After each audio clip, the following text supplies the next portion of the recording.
दास सुनाएगा। आज का जो सत्संग सुनाना चाह रहा था दास, अब शुरू कर रहा हूँ उसको, लेकिन समय थोड़ा है इसलिए संक्षिप्त में बताऊंगा। अब दो प्रकार से मानव शरीर प्राप्त होता है, और दूसरा ये था कि सत्संग केवल परमात्मा ही आकर बताते हैं, यथार्थ ज्ञान स्वयं भगवान बताते हैं। तो वो परमात्मा 600 वर्ष पहले आए थे, उन्होंने यथार्थ ज्ञान दिया और वो अच्छी आत्माओं को मिलते हैं और उनको फिर यथार्थ ज्ञान से परिचित कराते हैं। उसके लिए परमेश्वर ने स्वयं कहा है, चारों युग में मेरे संत पुकारे, कूक कहा हम हेल रे, हीरे माणक मोती बरसे, ये जग चुगता ढेल रे। चारों युग में मेरे संतों ने आवाज लगा लगा कर, हेला देकर, आवाज ऊंचे स्वर में गूंज गूंज कर बोला है।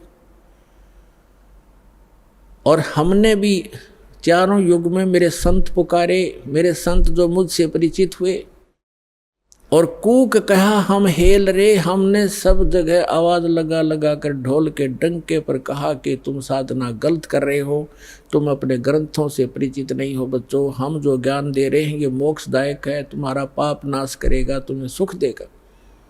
तो जो यथार्थ भक्ति मार्ग रूपी हीरे मोती लाल वो तुमने स्वीकार नहीं किए, और आन उपासना शास्त्र विधि त्याग कर मनमानी पूजा करके वो कंकर पत्थर इकट्ठे कर लिए जो जिनकी कोई कीमत आगे नहीं मिलनी आपको।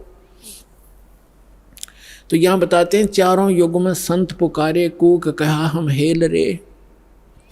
और ये सत साधना मोक्षदायक ज्ञान और भक्ति रूपी हीरे माणक मोती बरसें, ये जग चुगता ढेल रे। हमरा ज्ञान किन्हें ना सुनिया, और पर भी लेन जात है दुनिया। हमारा ज्ञान कोई सुनता नहीं, और वहाँ पर भी में नहाने जाते हैं उस तालाब में जहाँ इन शास्त्र विरुद्ध ज्ञान देने वाले साधकों ने, संतों ने मिसगाइड किया हुआ है। वहाँ कुंभ का मेला लगेगा, उस तालाब में नहाने से मोक्ष हो जाएगा। आपसे पहले तो कछुए मछलियाँ मेंढक रहते हैं, वो मुक्त हो जाते हैं, आपसे पहले उसके अंदर ही पड़े हैं वो। अरे बोले आदमी है, कहीं गीता जी में लिखा कहीं पर ये जा करके पर भी लेकर आओ, या कोई अन्य मंत्र जाप करो, या श्राद्ध निकालो, बल्कि मना किया है श्रीमद् भगवद गीता में 9वें अध्याय के 25वें श्लोक में कहा है कि जो भूत पूजते हैं वो भूत बनते हैं, जो देवों की पूजा करते हैं देवलोक में जा करके उनके नौकर लगते हैं, वहाँ चले जाते हैं, और जो पितर पूजते हैं वो पितर लोक में चले जाते हैं, और मेरे पूजने वाले मुझे प्राप्त होते हैं, यानी ब्रह्मलोक में चले जाते हैं। और फिर वो 18वें अध्याय के 62वें श्लोक में कहता है कि उस परमात्मा की शरण में जा जहाँ जिसकी कृपा से तो परम शांति को, सनातन परम धाम को प्राप्त होगा। तो कहीं पर भी पूरी श्रीमद् भगवद गीता में ना कोई तीर्थ, ना व्रत, और ना ही किसी अन्य उपासना का प्रमाण है। तो हमने शास्त्र विधि अनुसार साधना करनी है जो हमारे सदग्रंथ बताते हैं। सदग्रंथों में आपको पहले भी बता दिया कि जो वेद हैं, चारों वेद ये गॉड गिवन है, लेकिन 5वां वेद गुप्त था, इसने छुपा दिया। उसमें कंप्लीट कोर्स था, पूरा मोक्ष मार्ग था, पूरा ज्ञान था, वो नहीं रखा। तो परमात्मा स्वयं आकर वो ज्ञान देते हैं। उस ज्ञान के अंदर ये पूरा कोर्स है मोक्ष प्राप्ति का, यहाँ के सुख प्राप्ति का, आपके संस्कार में, प्रारब्ध में, आपकी किस्मत में लिखे हुए पाप को टालने का। ये साधन वालक ने वर्णित किया है जो दास के पास उपलब्ध है, इसको प्राप्त करो। अब जो सत्संग आज सुनाना चाह रहा था दास, उसकी भूमिका बनी है 2 घंटे में। अब 2 प्रकार से मानव शरीर प्राप्त होता है। एक तो पूर्व जन्म के संस्कार, जिनके शुभ संस्कार होते हैं, उनको लगातार कई मनुष्य जीवन भी मिल जाते हैं, लेकिन उन जब कभी पुण्य संस्कार कभी कब बनते हैं, जब परमात्मा तीसरी सतीथि का रूप धारण करके कभी किसी क्षेत्र में प्रकट होते हैं, और वो अपनी किसी प्यारी आत्मा को यथार्थ ज्ञान बता जाते हैं। उसके कारण फिर आसपास के क्षेत्र में वो ज्ञान कुछ समय तक ठीक चलता है। तो वो पुण्य आत्माएं भक्ति से युक्त हो जाते हैं, और फिर वो लगातार कई जन्म भी प्राप्त कर लेते हैं। उन जन्मों में यदि संत नहीं मिला पूर्ण, तो वो पूर्व जन्म की अपनी जो किस्मत की जो भक्ति कमाई है उसका नाश करके चले जाते हैं। उनको सुख तो होता है पहले जन्म की कमाई से, और वो सोच रहे हैं कि हम जो साधना करें इसी से सुखी है। तो ये भ्रमणा उनको बनी रहती है।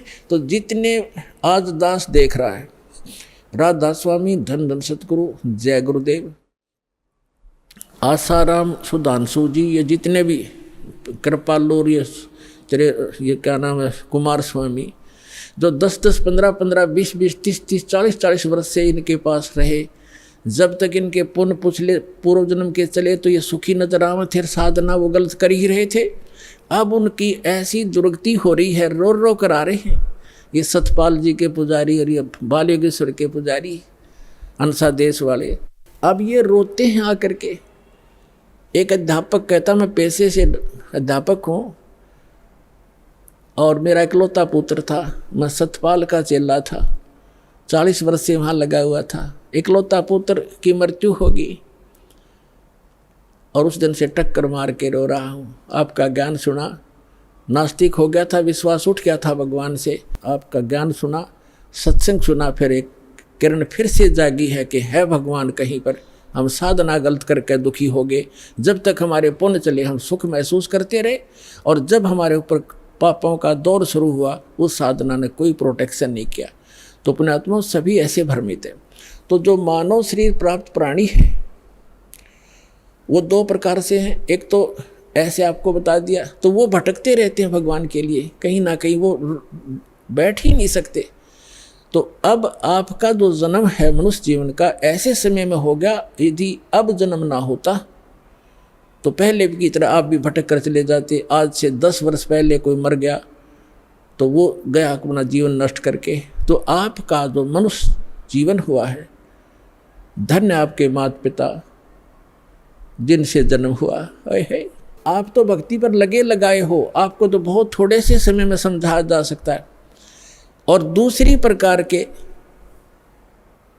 जो 84 लाख योनियां भोग करके मानव शरीर प्राप्त किए हुए हैं, तो वो क्या करते हैं,